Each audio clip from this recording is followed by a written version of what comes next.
कि सोनिया आप तक कैसे पहुंची। एक बड़ी इंटरेस्टिंग कहानी है। जी। कहती मैं आपको बहुत टाइम से देख रही हूँ, सुन रही हूँ, आपके बारे में बहुत सुना मैंने। मैं बाहर निकली, मैंने थोड़ा बहुत पता किया। कहती अगर मैं किसी पे विश्वास कर सकती हूँ तो वो कुछ कहूँ है। हाँ। अगर उन्होंने फैसला किया कि मेरी बात, मेरी कहानी सामने आनी चाहिए, और उन्होंने कुछ कहूँ को चुना, और ये पूरे हरियाणा और पूरे देश में बात वायरल हो गई, तो एक उनका स्टेप अच्छा था, और शायद हमारा माध्यम उससे भी अच्छा रहा होगा। काम इतनी खामोशी से करो कि कामयाबी शोर में चाले। वाह क्या बात है, अद्भुत अद्भुत। क्या दोस्तों नमस्कार, मैं पवन शर्मा इंडिया टॉक के माध्यम से आपके सामने रूबरू हूं और कोशिश करता हूं कि अक्सर एक लंबा गैप जरूर हो, लेकिन जब आऊं तो कुछ ऐसा हो जो खास हो, जो जिज्ञासा बढ़ाए, जिसके साथ आप जुड़े और कम से कम अपनी राय के रूप में हमें एक अपनी बात से नवाजें, अपने संवाद से नवाजें। तो एक कोशिश है और ये कोशिश थोड़ी अलग हटके इस मायने में है कि एक ऐसे साथी से आज रूबरू होने जा रहा हूं जो कहीं ना कहीं मेरे दिल के भी बहुत करीब है और आप लोगों के दिल से भी उनका जुड़ाव इस समय बहुत गहरा है। मेरी मुराद है सबसे पहले हम स्वागत करेंगे मेरे छोटे भाई भी और ऊर्जावान पत्रकार, हरियाणा के ऊर्जावान पत्रकार, बल्कि मैं कहूंगा उत्तर भारत और पूरे देश की आवाज बनकर उभर रहे ललित शर्मा का। बहुत बहुत धन्यवाद पवन भैया, बहुत बहुत शुक्रिया आपका। और मुझे बहुत खुशी है, मुझे गर्व भी है कि कम से कम पत्रकारिता में जब अपना प्रतिबिंब दिखता है, अपना अक्स दिखता है, तो ललित में मुझे अक्सर वो नजर आता है। मैं इनको कहता भी हूँ, अप्रिशिएट भी करता हूँ, उनको टोकता भी हूँ और उनको रोकता भी हूँ, क्योंकि जब हम जीवन में कोई मार्ग चुनते हैं तो उस मार्ग के साथ कई तरह के विरोधाभास जुड़े होते हैं, अंतर विरोध जुड़े होते हैं। और मैं आपको बताता चलूं कि मैं इंडिया टॉक को रिप्रेजेंट कर रहा हूं, लेकिन इंडिया टॉक एक चैनल से ज्यादा आपका और मेरे संवाद का माध्यम है, एक मंच है। और कुछ हद तक मैं कहूं, अगर ललित ने भी शायद यही रास्ता चुनने की कोशिश की है, क्योंकि इनके एक चैनल का नाम है कुछ कहूं। और जब कुछ कहूं कहते हैं तो एक मुस्कुराहट भी आती है, एक जिज्ञासा भी आती है और सवाल भी उठते हैं कि कुछ कहूं कैसे कुछ कहूं बना। तो सबसे पहले ललित हम बात करेंगे इस कुछ कहूं के परिचय से कि कुछ कहूं कैसे बना। बड़ी इंटरेस्टिंग स्टोरी है पवन भैया। जी। 2016 की बातें हैं। जी। हमारे बड़े भाई हैं दिनेश भाई साहब, हम्म। वो सोशल वर्क किया करते थे। ओके। तो कई बार मीडिया कवरेज नहीं मिलती थी, क्योंकि कुछ अच्छा काम कर रहे हो तो आदमी लालसा रखते हैं कि लोगों तक बात तो जाए। सब। तो मीडिया कवरेज नहीं मिलती थी। तो एक हमारे साथी थे गगन कक्कड़ जी, ओके। वरिष्ठ पत्रकार है, सीनियर पत्रकार रहे हैं बहुत सालों से। उन्होंने हमें सजेस्ट किया कि हम एक अखबार निकालते हैं, अच्छा। आपकी सोशल वर्क के लिए हम एक अखबार निकालते हैं जो मैं चलाऊंगा। हम्म। तो दिनेश भाई को आइडिया अच्छा लगा। और तब तक मुझे जर्नलिज्म का था नहीं, हमने पढ़ाई तो कर ली थी, लेकिन मुझे फील्ड मेरी अलग थी। मैं राइटर हूँ, मैं गाने लिखता था, पंजाब में था मैं। तो दिनेश भाई ने ये अखबार रजिस्टर्ड करवा लिया, जी। जो कि अब आरएनआई से रजिस्टर्ड है, और पिछले 2017 यानी 9 सालों से लगातार अखबार चल रहा है। हम्म। तो फिर नाम की बारी आ गई कि नाम क्या रखें। तो 5 नाम भेजने होते हैं पवन भैया, आप इस फील्ड से आपको जी पता होगा, बिल्कुल। पर हम जनता को बता दें कि 5 नाम भेजने होते हैं। तो उसमें हमने 4-5 नाम भेजे थे, जिसमें से एक कुछ कहूं भी था। टाइटल। Title, okay. वो टाइटल कुछ कहूं इसीलिए रखा गया था कि हर एक इंसान कुछ ना कुछ कहना चाहता है, हम्म। पर उसके पास कोई माध्यम नहीं होता, मंच नहीं होता। तो इसीलिए वो कुछ कहूं रखा गया कि कुछ कहना है तो आइए, क्या कुछ बात। कहूं पर आपका स्वागत है। वाह। तो ये 2017 में इसकी शुरुआत हुई थी, और 2017 से 20 तक मेरे बड़े भाई साहब ने इसको चलाया। जी। 20 में कोविड स्टार्ट हो गया था, तो मैं चंडीगढ़ से अपने करनाल आ चुका था, और तब मैंने अपनी जर्नलिज्म शुरू की। हम्म। तो ये सफर रहा गया। देखिए अभी ललित ने कुछ बात कही और मैं सुनते सुनते सोच रहा था, महसूस कर रहा था कि कुछ कहूं एक शब्द है और जैसे मैंने कहा कि इससे जिज्ञासा उत्पन्न होती है कि कुछ कहूं, मतलब एक प्रश्न उठते हैं, तो प्रश्न तो उठते ही हैं। और एक प्रश्न इन दिनों बड़ा चर्चा में है, वो प्रश्न है एक बहुत ही चर्चित कांड का, हत्याकांड का। और उसको न केवल मुझे लगता है केवल हरियाणा बल्कि पूरे भारत और पूरी अंतर्राष्ट्रीय पटल पर उस घटनाक्रम को जगह मिली है। वो है सोनिया रेलूराम से पुनिया। जुड़ा हुआ। और रेलूराम एक पूर्व विधायक थे जिनकी हत्या कर दी गई थी और उनके परिवार के 8 सदस्यों को मौत के घाट उतार दिया गया था। इतना चर्चित और इतना विभत्स नरसंहार जैसा एक घटनाक्रम हुआ और मुझे नहीं लगता कि शायद आज तक ऐसी साहसिक कवरेज हुई होगी। ललित जी आप बधाई के पात्र हैं मेरी ओर से भी, और मुझे लगता है दर्शकों की ओर से भी मुझे साधुवाद करना चाहिए कि आपने एक ऐसा विषय चुना जो न केवल संवेदनशील है बल्कि कई दृष्टिकोण से वो समझने और जानने की जरूरत है, मनोवैज्ञानिक दृष्टिकोण से भी। सबसे पहले उस पर बात करते हैं, कैसे आपने चुना इस विषय को। मेरी हंसी से आप समझ गए ये होंगे। भी कह सकता हूं कि मैं सोनिया जी आप तक कैसे आए, क्योंकि आप दर्शकों तक मैं बात पहुंचा रहा हूं, तब तक लाखों लोगों तक सोनिया रेलूराम पहुंच चुकी हैं। और उस आवाज को न केवल सुना और समझा जा रहा है बल्कि उससे तमाम हजारों लाखों तरह के प्रश्न उठ रहे हैं। तो उन प्रश्नों को समेटते हुए एक लाइन में लाने की कोशिश कर रहा हूं कि सोनिया आप तक कैसे पहुंची। एक बड़ी इंटरेस्टिंग कहानी है। जी। अक्सर अगर आप हमें फॉलो करते हैं, जी हमारे पेज को सुनते हैं, बिल्कुल। देखते हैं, तो हम हमेशा व्यूज के लिए काम नहीं किया कभी। हमने पॉइंट ऑफ व्यू के लिए काम किया। ग्रेट। कुछ कहूँ ने हमेशा ये चीज का ध्यान रखा कि अपने रियल फैक्टर को हम ज्यादा लोगों तक पहुंचाए, चाहे व्यूज कम आए, चाहे पब्लिसिटी कम मिले, लेकिन सच्चाई लोगों तक पहुंचे। तो एक दिन मैं बैठा था और फोन आ रहे थे बार बार, तो अननोन नंबर में उठाता नहीं हूँ ज्यादा, तो फोन बज रहे थे बार बार, मैंने कहा चलो उठा ही लेता हूँ। मैंने उठाया, कहते मैं ऐसे ऐसे बोल रही हूँ। अच्छा, ओके। सोनिया का खुद फोन था, ओ, जो रेलू राम जी की बेटी है सोनिया, जो Amazing. 25 साल सजा काट कर आए। कह रही मैं सोनिया बोल रही हूँ। अच्छा। मैंने कहा कौन सोनिया? हाँ। कहते अरे मैं तो बड़ी हरियाणा में बहुत वायरल हूँ, तुम्हें पता नहीं है? मैंने कहा वायरल हूँ? अच्छा। मैं कहा किस चीज में? कह रही मैं रेलू राम की बेटी। मैंने कहा ओ कैसे हैं आप? फिर मुझे लगा यार कुछ कहूँ पर यार ललित शर्मा को क्यों फोन? तो मुझे लगा कोई मेरी फिरकी तो नहीं ले रहा। बिल्कुल हंसने की बात है ये। समझा जा सकता मुझे लगा कि नहीं यार। मैंने कहा ठीक है मैं भी बिजी हूँ, बाद में बात है। करूंगा। तो प्रैंक हो सकता है। फ्रैंक हो सकता है कि किसी ने मजाक कर लिया हो, क्योंकि मेरे दोस्त अक्सर इस तरीके के मजाक करते रहते हैं। करेक्ट। तो मैंने काट दिया, दोबारा फोन आ गया। मैंने फिर उठाया, मैंने कहा मैं अभी व्यस्त हूँ, मैं बाद में करूंगा। मैंने कहा फिर फोन आ गया। तो फिर मैंने गुस्से में बोला, मैंने कहा देखिए इस टाइम मजाक के मूड में नहीं, क्योंकि मैं जिन परिस्थितियों में था उस टाइम मजाक के मूड में नहीं था। तो कहते अरे नहीं ललित जी मैं सच में वही बोल रही हूँ। आई सी। तो मैंने कहा हो सकता है इंटरेस्टिंग यार हो, ये सच हो। तो फिर मैंने उनसे बात की, तो मैंने ऐसे ही बोला, मैं कहा हम फोन पर क्या डिस्कस करेंगे, हम मिलकर डिस्कस करते हैं। ओके। तो कहती मिलती तो नहीं हूँ मैं किसी से, किसी को मेरे बारे में नहीं पता ज्यादा, मैं निकल नहीं रही हूँ। मैंने कहा फिर मैं ऐसे कैसे ट्रस्ट करूँ आप पर? Right, correct. तो वो मिली हमसे, उन्होंने अपनी कहानी सुनाई जो बड़ी हमें इंटरेस्टिंग लगी। सच झूठ का फैसला तो देखिए कोर्ट कर चुकी है, या फिर अब जनता करेगी, हम कौन होते हैं? वैसे तब तक आपके दिमाग में नहीं था कि कोई हिस्ट्री रची जाने वाली, कोई इतिहास रचा जाने वाला है, कोई पॉडकास्ट इस लेवल पे जाएगा? तब तक कुछ था? तब तक माइंड में नहीं था। एक्चुअली मेरे को यह भी नहीं था कि मैंने इनका पॉडकास्ट करना है। हाँ, तब तक कुछ प्लान नहीं था। इम्पोर्टेंट। हाँ, तो वो आई और उनसे फिर बातचीत हुई। कहानी में कुछ इंटरेस्ट जरूर बना जब वो मुझे बता रही थी।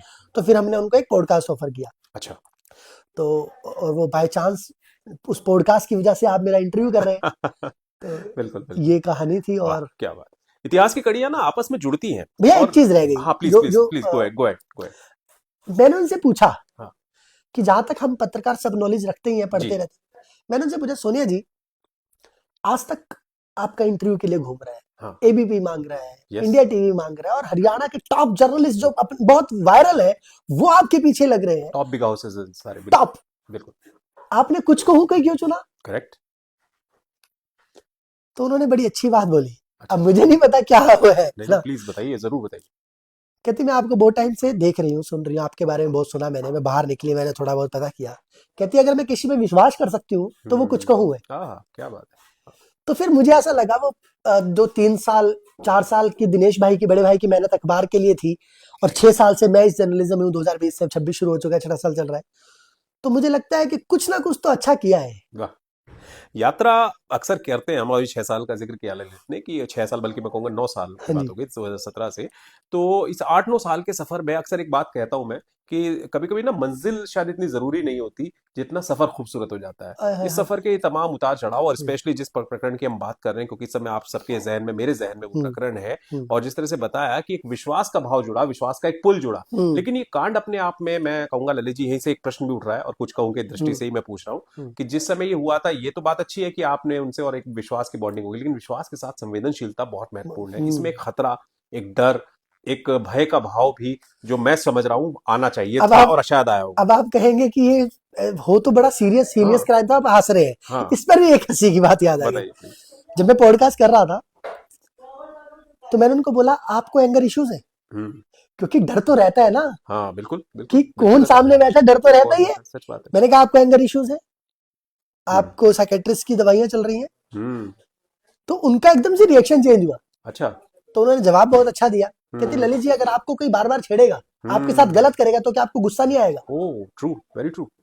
तो वो देखो माइंड में तो था मेरे कि यार मैं किनका इंटरव्यू कर रहा हूँ। और उसके बाद ये सब जो हो रहा है, मैं आपको एक चीज बताऊं पवन जी, शायद आप इसीलिए पहुंचे हैं, हर अखबार ने ये क्लिप डाल दी है, हर न्यूज चैनल ने ये क्लिप डाल दी है, और लिख करके भी डाल दी है कि सोनिया ने एक पॉडकास्ट में ऐसे ऐसे कहा, सोनिया ने। तो मुझे लगता है कि अगर उन्होंने फैसला किया कि मेरी बात मेरी कहानी सामने आनी चाहिए और उन्होंने कुछ कहूं को चुना और ये पूरे हरियाणा और पूरे देश में बात वायरल हो गई, तो एक उनका स्टेप अच्छा था और शायद हमारा माध्यम उससे भी अच्छा रहा होगा। देखिए, अक्सर एक दर्शकों एक बात होती है कि जिस समय कोई चीज चल रही होती है कंटेम्प्ररी, हम उसे उस समय में ही देखते हैं। ज्यादातर 99% लोग उस समय के दौर में इसको देखते हैं। कई बार हम अतीत भूल जाते हैं, कई बार हम भविष्य की यात्रा नहीं करना चाहते। भगत सिंह को भगत सिंह के टाइम में कुछ नहीं और समझा गया, आज हाँ, तक उनको वो दर्जा नहीं मिला, उससे चलिए विवाद है। या और भी तमाम नाथूराम गौडसे से लेकर गांधी तक की यात्रा देख लें। सोनिया आज एक ऐसे किरदार के रूप में है जिनके साथ नेगेटिविटी जुड़ी हुई है, क्योंकि वो जेल काट के आई हैं, उनके पति और वो सब। इसके बावजूद उन प्रश्नों को लाना, उन मार्मिकता के साथ लाना, संवेदनशीलता, कैसी तैयारी थी आपकी, कैसे मेहनत की आपने, और ये जो सिनेरियो अब बन रहा है, आप खुद अपने व्यक्तिगत रूप से किस तरह से पाते हैं सोनिया को? क्या लगता है कि वो जस्टिफिकेशन है, आगे बढ़ना चाहिए, किस तरह की चीजें? पवन भैया गलत हो जाएगा। ओके। आप एक चीज आपने भी सुनी होगी क्योंकि आप हमारे सीनियर पत्रकार हैं, जी। चीफ ब्यूरो तक रहे हैं बड़े अखबारों में। अक्सर आरोप लगता है कि ये पत्रकार जज क्यों बनते हैं, हाँ बिल्कुल, ट्रायल की बात आती है, है मीडिया ना? ट्रायल। मीडिया ट्रायल अलग चीज है, अब तो जज बनने जज लगे भी बनने पत्रकार, और हम नहीं कह रहे जनता ये होती है। Yes yes.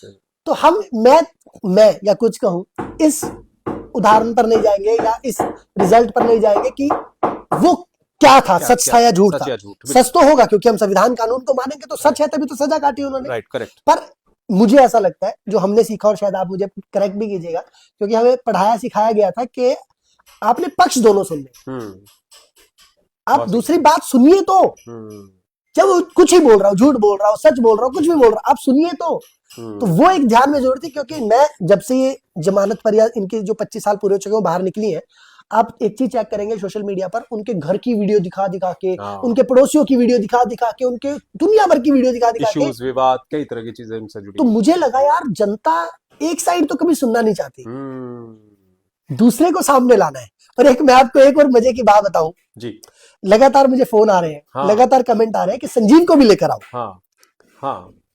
तो और भैया आप हमारा पॉडकास्ट करने आए हैं, तो मैं आपको बता दूं कि हम संजीव तक भी पहुंचने का प्रयास कर रहे हैं और बहुत जल्द कुछ कहूं पर हो सकता है कि वो भी बैठे हो।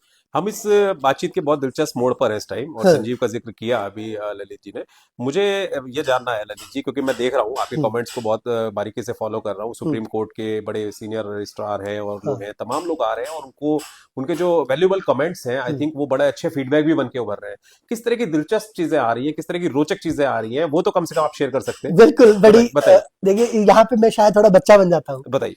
जब मैंने लाइव करना शुरू किया, मतलब जब हम खबरें करने लगे, तो 1000 व्यूज आते थे ना, बहुत खुशी होती थी। हाँ, हाँ, बिल्कुल। फिर 1000 से 10,000 व्यूज आने लगे। ओह, गुड। 10,000 से फिर हम 1,00,000 व्यूज पर पहुंच गए। So nice. और फिर 1,00,000 के बाद ना, मैं अपने साथियों को देख रहा था, कोई मिलियन कर रहा था, कोई 5 मिलियन कर रहा था, 2 मिलियन कर रहा था। तो एक पाजी है सिंह बख्शीश, जो एबीसी न्यूज चैनल चलाते थे, जी जी जी, अब वो अमेरिका में है। ओके। वो मेरे पास एक दिन आते हैं कि ललित भाई काम करते हैं साथ में, हम इकट्ठे रहते हैं। राइट। तो मैंने कहा कोई बात नहीं भाई, साथ कर लेते हैं काम। मैंने कहा, फिर कहते तेरा मन क्या है यार, तू काम क्यों नहीं करता, क्यों तू कभी आता है कभी। मैंने उनको थोड़ी सी बातें बताई, तो उन्होंने मुझे एक बात बोली, कहते मेरे साथ काम कर, तेरा मिलियन की गारंटी मैं लेता हूँ, 1 मिलियन व्यूज की गारंटी मैं लेता हूँ। तो मुझे लगा मजाक कर रहे हैं, ऐसी हवा में बोल देता है इंसान। मैंने काम करना शुरू कर दिया। हम उनके सोर्स बहुत अच्छे थे, उनके पास लगभग करनाल की सबसे पहले खबरें आ जाती थी, ओके, आसपास हाईवेज और सब की। तो मैं उनके साथ काम करना शुरू किया, और जब पहला उनके बाद, जबकि वो अमेरिका चले गए थे, लेकिन उसके बाद 1 मिलियन व्यूज आ गए। मैं मनोहर लाल खट्टर जी की कोई वो कर रहा था, जब उन्होंने वो जनता का वो किया हुआ था जी, वो मिलियन व्यूज आ गए। तो मेरे को इतनी खुशी हुई, और मैंने क्रेडिट उन्हीं को दिया। मैंने कहा पाजी आपने बोला था कि ये मिलियन होगा, आपके साथ काम करो, और देखो हो गया। तो ये 1000 व्यूज से 1 मिलियन तक का जो सफर है ना भैया, ये अपने आप में खुशी तो देता है। बेशक बेशक बेशक। और ये खुशी इसलिए नहीं कि व्यूज आ रहे हैं, खुशी इसलिए कि आपने अपनी डिग्निटी नहीं छोड़ी, आपने अपने एथिक्स नहीं छोड़े, उसके बाद भी अगर आप सरवाइव कर रहे हैं, तो यानी आप अपना अच्छा काम कर रहे हैं। मुझे तो लगता है सरवाइव जैसा शब्द हमारे लिए जिंदगी में ना सीखने से ज्यादा इम्पोर्टेंट है। हम सरवाइव कहते हैं तो कई बार उसकी फीलिंग अलग होती है, जब हम कहते हैं कि हम सीख रहे होते हैं। तो मैं ये भी देख रहा था, मैं वही लाना चाह रहा हूँ बातचीत को, कि कई कमेंट्स ऐसे आ रहे हैं जो हौसला बढ़ा रहे हैं, लेकिन एक कमेंट्स ऐसे भी है जिनमें बड़ी नेगेटिविटी झलक रही है, जो सीधे आपको टारगेट कर रहे हैं। मैं सीधे, अब मैं खुलकर बोलूं तो वो सीधे कह रहे हैं यार ये कैसा अजीब सा एंकर है, ये क्या कर रहा है, इसको अकल नहीं है, इसको ऐसा नहीं करना चाहिए था। इनसे कैसा महसूस हो रहा है? क्योंकि हंसी तो मैं अभी देख रहा हूँ आपके चेहरे पर। मैं इसलिए हंस रहा हूँ भैया, ये मेरे को एक भाई ने और फोन किया कि ललित तू यार पॉडकास्ट में हंस रहा था और लोग ये बोल रहे हैं कि तू, हाँ पहली चीज भैया मैं कमेंट पढ़ता ही नहीं हूँ, ओके कमेंट कभी नहीं पढ़ता मैं, हाँ हाँ क्योंकि मोस्टली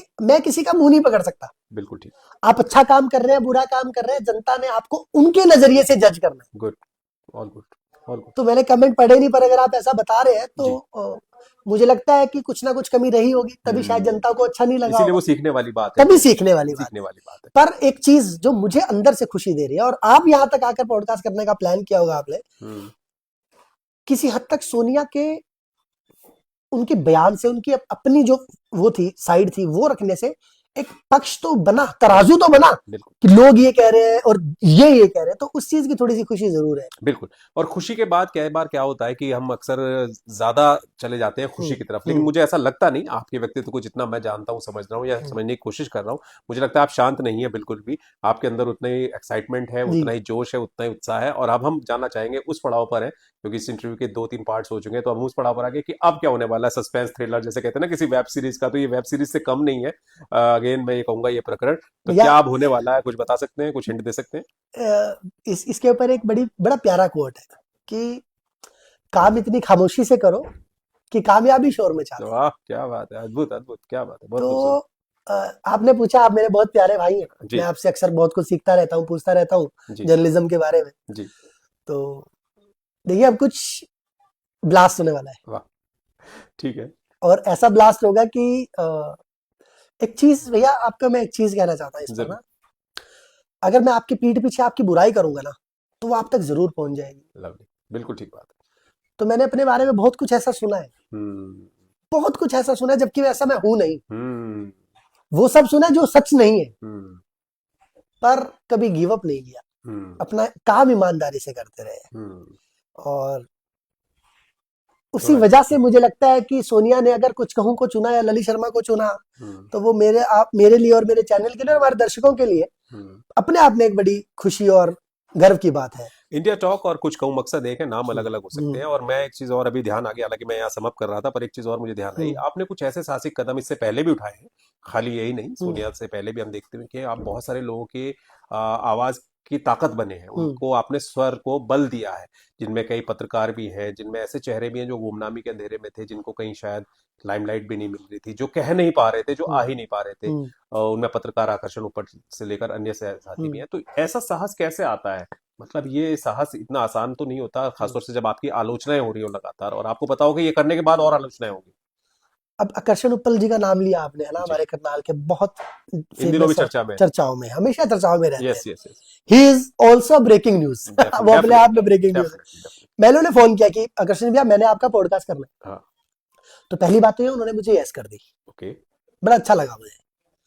दूसरी बात, कहते ललित एक शर्त है, हाँ तो मुझे लगा कि बोलेंगे यार ललित क्वेश्चन भेज दे, हम्म यार ये मत पूछियो वो मत पूछियो। हम्म कहते एक शर्त है, हम्म मैं पॉडकास्ट में तब आऊंगा जब तू मुझे रियल जर्नलिस्ट की तरह पॉडकास्ट करेगा, बहुत खूब, भाई हूं मैं तेरा, ये मत बोलियो, वाह बहुत अच्छा बहुत अच्छा। और जो तेरा मन है तू पूछ, मेरे को मत बताइयो। अनफिल्टर्ड, तो वो जो ललित शर्मा का एक ओरा बना, मैंने कहा यार ये पॉडकास्ट होता है ये पॉडकास्ट कि तुम में फुल फ्रीडम है, जो प्रेस के कहते हैं ना फ्रीडम, रियलिस्टिक जर्नलिज्म। रियलिस्टिक, मुझे लगा ये फ्रीडम है। मैंने कहा आओ, और भैया वो आकर्षण उपल जी से कभी मिले तो उनसे भी जरूर पूछेगा, हालांकि उसके बाद हमारी बात भी नहीं हुई अच्छा कि पॉडकास्ट के बारे में कोई बात नहीं हुई, हाँ, पर मुझे इतने लोगों ने, मैं बाजार में जा रहा हूँ, मैं हम्म मार्केट में घूम रहा हूँ, मैं कहीं जा रहा हूँ, फोन बज रहे हैं कि हमने 1 घंटे का पूरा पॉडकास्ट देखा है, क्या पॉडकास्ट है यार, क्या रियल क्वेश्चन है, क्या रियल जवाब है, एक आकर्षण उपल क्या है, हम्म और ये सारी सच्चाई क्या थी, हम्म वो इस पॉडकास्ट में निकल आई।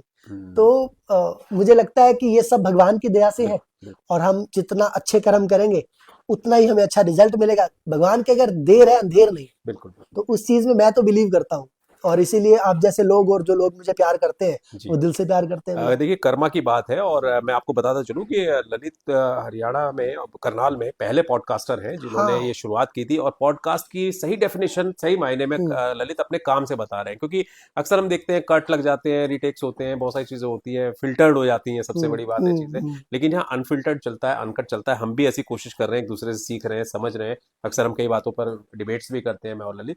तो ये बहुत ऐसा प्रोसेस है जो अब बाकी चीजों को शायद सेकेंडरी इसलिए कर देता है कि यहाँ दिल की बात दिल तक पहुंचती है, रूह की बात रूह से निकलती है, रूह तक पहुंचती है। और जहां तक आलोचनाओं का सवाल है, मुझे तो लगता है वो श्रृंगार करते हैं हमारा ही सौंदर्य बढ़ाते हैं। जब तक कोई निंदा या आलोचना हमारे पास आती है, बेशक आप ना देखते हो कमेंट्स, हाँ। लेकिन आपके चाहने वाले आपको देखते हैं, जिनमें मैं भी शामिल हूँ। और हम कोशिश करते हैं कि उससे इनको बताएं, समझाएं। और दर्शकों आपसे भी ये अनुरोध है कि इंडिया टॉक के माध्यम से या कुछ कहूँ के माध्यम से, क्योंकि हम कोलैबोरेट भी करते हैं दिल से, प्यार से और हर तरह से, संवाद की दृष्टि से भी, तो आप हमें बताएं कि ललित और क्या कर सकते हैं, कैसे कुछ ऐसे विषय हो और कुछ ऐसे लोग हों, कुछ ऐसे चेहरे हों जो कुछ कहना चाहते हो, उनको लेकर आइए। और इस मंच से ललित आप भी कुछ कहना चाहें दर्शकों तो मैं प्लीज। जाने से पहले एक चीज ऐड जरूर करना चाहता जरूर। हूँ कि आपने यूट्यूब पर भी देखा पॉडकास्ट हाँ या सिर्फ बिल्कुल, फेसबुक पर? मैंने दोनों जगह देखा है। जो आप कमेंट की बात कर रहे हैं, मुझे लगा वो फेसबुक पर हो रहे हो, फेसबुक पर आया। क्योंकि यूट्यूब पर हाँ। लगभग 60,000 क्रॉस हो चुका है अच्छा, ग्रेट ग्रेट। और एक भी डिसलाइक नहीं है। मैं फिर रिपीट कर रहा हूँ, एक भी डिसलाइक नहीं है। ये वाला नहीं है। इसका क्या मतलब है? हाँ। आप बताइए इसका क्या मतलब है? देखिए, मुझे तो ऐसा लगता है कि एक जब जेन्युइन लोग जुड़ते हैं ना, आते हैं सामने, तो वो हर तरह से परखते हैं चीजों को। शायद उन्होंने फेसबुक पर उतनी डिटेल में नहीं देखा होगा, यूट्यूब पर एक माध्यम होता है देर तक देखने का।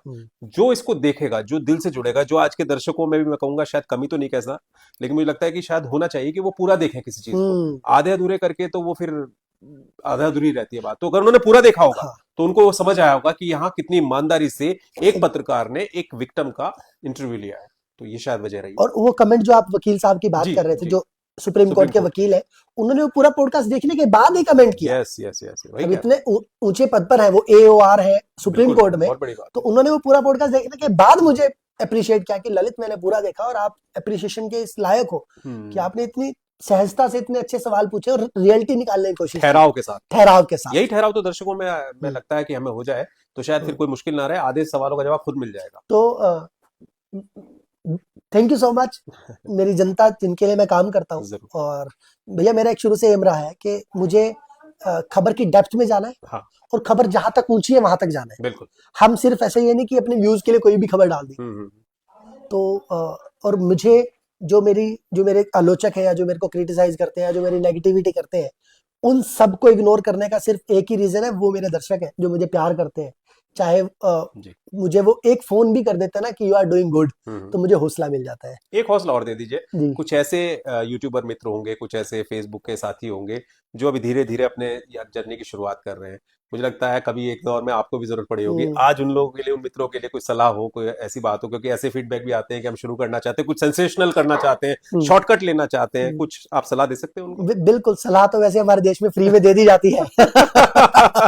सलाह तो फ्री में मिलती है, लेकिन कभी कभी वो सलाह दवा का काम कर जाती है। पर मैं आपको एक चीज बताता हूँ भैया, बड़ी इंटरेस्टिंग बात लिखी हुई है मैंने। बताइए। मेरा कहना है कि जैसे हमें खाना रोज खाना जरूरी है, पानी रोज पीना जरूरी है, हमें मोटिवेशन भी रोज जरूरी है। बहुत सही, बहुत सही। एक इंसान के पीछे एक व्यक्ति खड़ा हो ना कि कर कर कर, मैं खड़ा हूं, कर कर, मैं खड़ा हूं, मैं खड़ा हूं, मैं खड़ा हूं।